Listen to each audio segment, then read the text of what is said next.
I had parents who loved me, so why did it matter that they failed me in a lot of different ways? And once I started wrestling with that, and just not feeling like I was able to get to a point of peace by myself, I started seeing a therapist, specifically who specialized in like family trauma and specifically the mother-daughter relationship, because I felt like that Mm. was really the root of the majority of my issues.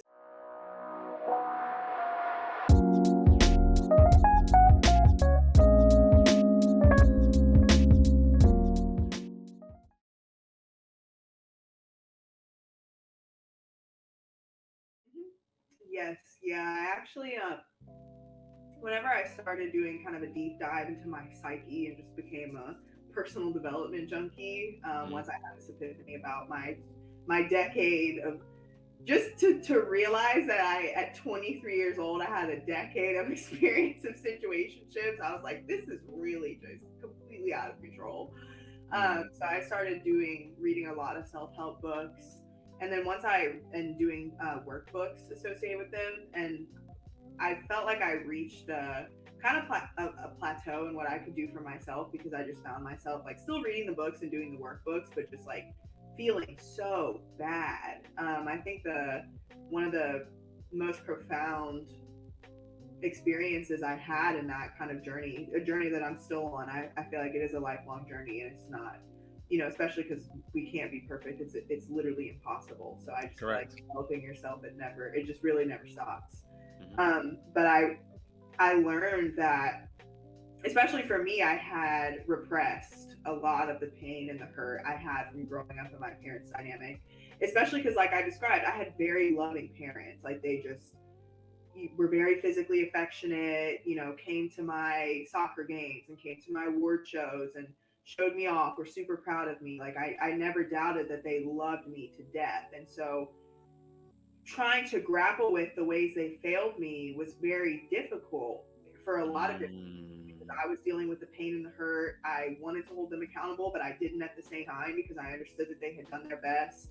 I worried that I was just being ungrateful and bratty and just childish, because Yeah. I had parents who loved me, so why did it matter that they failed me in a lot of different ways? And once I started wrestling with that, and just not feeling like I was able to get to a point of peace by myself, I started seeing a therapist, specifically who specialized in like family trauma and specifically the mother-daughter relationship, because I felt like that Mm. was really the root of the majority of my issues. I feel like for a lot of women, a lot of the problems they find in their romantic relationships can be traced back to their dads. And obviously, my dad wasn't perfect. There were a lot of things he could have done differently that I wish he Mm. would have done differently. But I would Sure. say, in my case, for the most part, the real issue was my relationship with my mom, and that my dad was actually the reason I didn't have more issues. I think I would have been a completely different person if he hadn't been in my life. If it had just been me and my mom. Yeah. And I'm so grateful for him. And at the height of my kind of struggles with my parents and my life with them, I didn't speak to either of them for a few months, about 3 or 4 months. Mm. And then once I was ready to start speaking to them again, I told my dad, I don't know who I would have been without you. And my dad's always been like a really lighthearted, funny, like very deep emotional person. But with me and people around him, he was just kind of a jester, like just good guy, like really Yeah. positive, optimistic, funny, happy-go-lucky guy. Never got too deep. And when I told him that for the first time ever, he sounded really somber. I had never heard him sound so somber. And he told me, "Thank you. I really needed to hear that." And so it said to me that, my parents are also aware that they haven't done, that they messed up, even if they can't necessarily say it or be the people who initiate the conversation. They know. Mm. Um, so yeah, I feel like I've kind of like trailed off and around here and there, but that's my No, no, story. no, no, no, no, no, no. I'm with you. I was gonna say because it is very difficult. I talk about this concept in terms of we call them dialectics when you're holding two truths at the same time. Mm-hmm. I can say to you, for example, like I just said a moment ago, that I had this warped view of love because of what I experienced with my father. But I can at the very same time, so I can hold that in one hand. But at the very same time, I can also give my father a lot of credit and say, he had to provide for two children by himself because my mom passed when I was very young. And that's a lot to ask of any one person to do. We just talked about being responsible for ourselves and a dog, right? Yeah. Let alone two children. So Right. I can hold these two truths at the same time. I can give him credit for what he did over here, which is phenomenal, and also say, this didn't need to happen. Mhm. This screwed me up. This Mhm. made it really hard for me to develop healthy relationships and have a good view of how to deal with people. You get what I mean? Yeah. We can do both Yeah. because we are inherently complicated people. We're not, we like to put things in black or white because it's simple.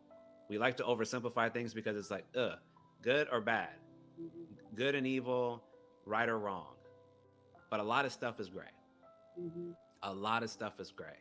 So you have to look at the context of the situation. You're saying, dad was good for the most part, but there's some areas I wish he would have did differently. Mom, I appreciate aspects about what she did and how she raised me, but there's definitely some things that contributed to the way that I deal with people and myself maybe now. So it's okay to give ourselves the whole story, because if we don't, the worst thing we could do is lie or mislead ourselves. Mhm. That's the worst thing we can do, because then we don't make the changes that we need to make. To go back to your earlier point about being selectively single, if we don't do that work on ourselves now and not attribute it to anybody else, we might have gotten a lot of those mixed signals from our parents, but at some point we got to take personal accountability, right? I'm an adult, I need to fix it. But if we don't do that, because we're deceiving ourselves, we're essentially ensuring a really long time of a lot of pain and hardship that Mhm. probably didn't have to happen. So that's a big reason why I like having these discussions and talking about this stuff, because I don't want us thinking that we can necessarily blame it all on our family, even though they might be the major reason why we see things the way that we do, which I didn't discount. At some point, we have to take accountability and say, no, but I got to do better. Mhm. I don't want to just keep replicating what I saw. Okay, I saw dysfunction. It didn't make sense. It's all I knew. But now I'm starting to know better. And shout out to you for going to therapy. I need to learn better so I can do better. But then the second part is the doing. Okay, I've understood. I got all this insight. I got all this awareness. Great. I'm doing my workbooks. I'm reading. Great. How am I implementing that into my life? How do I take the theoretical and make it practical? Well, at some point, I'm probably going to have to engage with somebody and not always be afraid that I don't have the control. Because the truth I would tell you, this is my way of framing it to everybody. And I'm going to use me as an example, because I think with parents and children is like the easiest way I think we get this confused. When we talk about control, right? A lot of parents I have to deal with that they think they have control over their children. And notice the way I said that. I said they think they have control over their children. I don't like to think about it in terms of control, because to me, the only person you can actually control is yourself. What we have is we have influence. We can influence our child. When they're young, the influence is so strong, it damn near feels like control. Mhm. Because when I tell you to do something, you do it. So it feels like I have that level of control over you. But what happens when they get to puberty? What happens as they start to get older and you start saying stuff and you're like, I'm not going to do it? What Yeah. happened? Did you lose control? No, you're losing influence, because now their peers rise in influence and your influence starts to drop. So it's not about control. We can only control ourselves and the way we see things and the way that we feel, right? So if I understand that and understand that it's not about control, then maybe when I choose to be with somebody or I choose to deal with somebody, I can go into it a little bit more open-minded, open-hearted, and in good faith. I'm not looking at it thinking, okay, you're trying to figure out how you can pull a fast one on me, so let me not even bother. So I'm going to be guarded, right? I'm going to have this giant wall up the whole time, and this is going to fail. But I still technically tried. I did Mhm. put myself out there, but I did it in bad faith because I knew that this wasn't going to work. That's why I was guarded the whole time. And I know I'm painting a very specific picture, but I'm curious. That's me trying to distill what I took from you. Do you think any part of that happens in your mind when you approach dating? I think so. I will say I think it's typically more subconscious. Mm-hmm. And I think not just in my case, but for most people, like most people are not very self aware. which I Hmm. have learned just from my own professional work. Like we discussed, I work in learning and development, and so I've done a lot of I've created a lot of content and done a lot of research related to self awareness because it's a critical component in someone's performance on a job. Yeah. Typically, the more self aware you are, just the better outcomes you have in all aspects and areas of your life. And I learned in doing research about self awareness that really only like 10 to 15% of the population is truly self-aware, and introspection doesn't always increase self-awareness either because we often ask ourselves either the wrong question or we arrive at the wrong conclusions, Hmm. and they seem correct to us because we've introspected. Yeah. A great example of this that I learned in my research is, let's say you have like a complete meltdown in a meeting.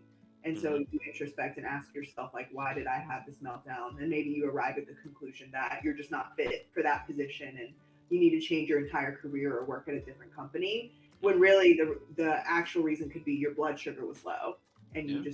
you don't even realize that. Like there are all kinds of things that are going on in our bodies and our psyche that we don't have conscious awareness of.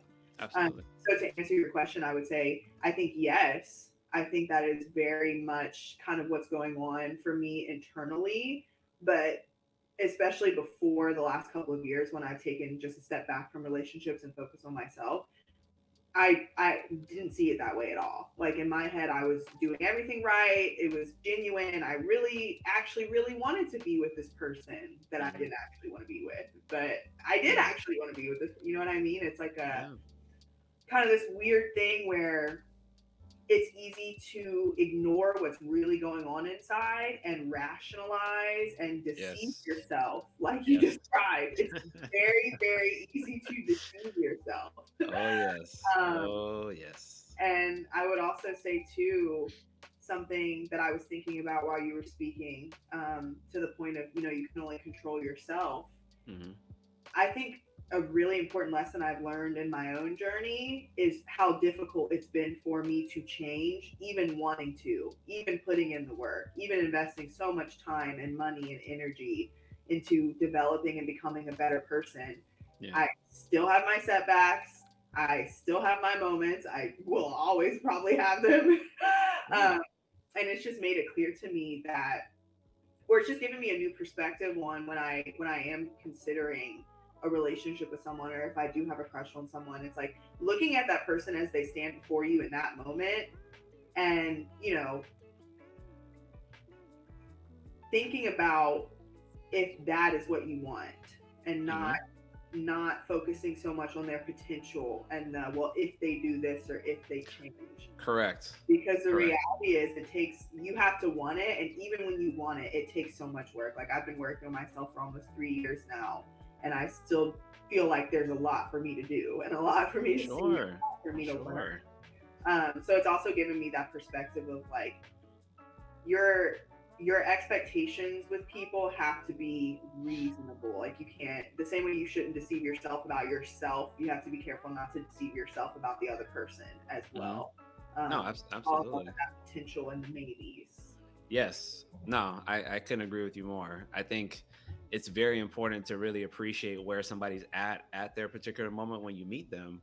But if they don't have the awareness and more importantly, the willingness to actually address their issues, that to me is a harder thing to find in a person.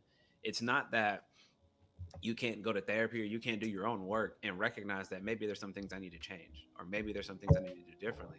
But like you said, if I'm not willing to actually put in the effort necessary to change that, that to me, if you are seeking this person out as a potential partner, should immediately be a red flag. Because as you said, and I agree, we're none of us are perfect people. All of us will continue to evolve. There's much I still need to practice on because we are constantly trying to be the best versions of ourselves. Not perfect, but the better and best versions of ourselves.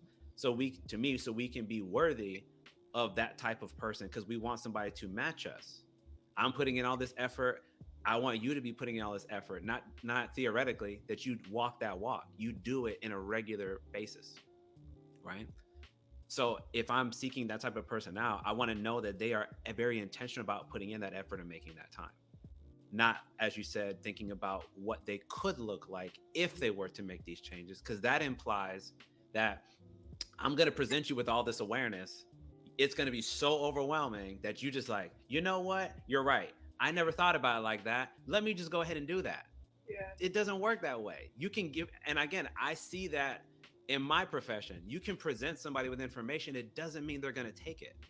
That's why I said willingness. They got to be willing to hear it, digest it, process it, and then implement it, right?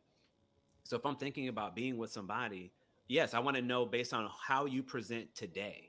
What do you look like today? What aspects have you addressed? What are you still continuing to work on? And then more importantly, where are you going?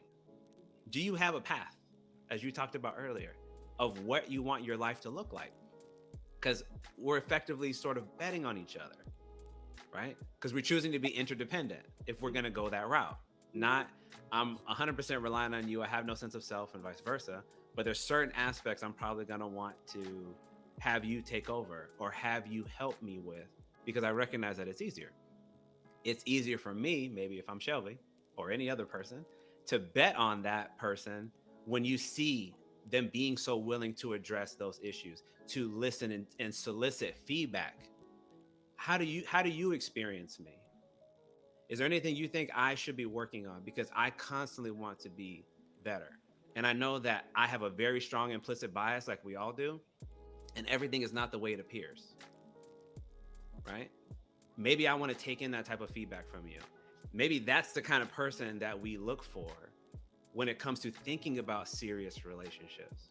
Because then I don't have to be so afraid. That's a quality candidate, if you will. Hmm. Would you agree? Yeah, I definitely agree.